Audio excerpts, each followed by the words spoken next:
गर्मी के मौसम में लगातार हो रही बारिश में सिर्फ आम लोगों को ही नहीं बल्कि सब्जी के फसलों को भारी नुकसान हुआ है, जिसके चलते किसान काफ़ी दुखी है।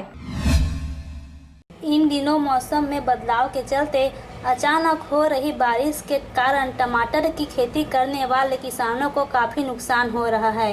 लगातार हो रही बारिश और भारी उमस से टमाटर के खराब होने से बाजार में उनकी फसल का सही दाम नहीं मिल पा रहा है, जिसके चलते किसानों को बहुत बड़ी मात्रा में नुकसान उठाना पड़ रहा है।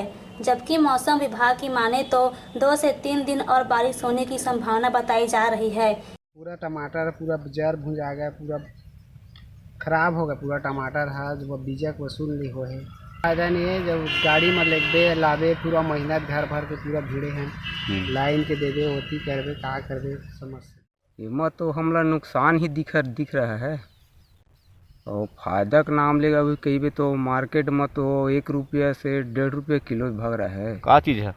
टमाटर है।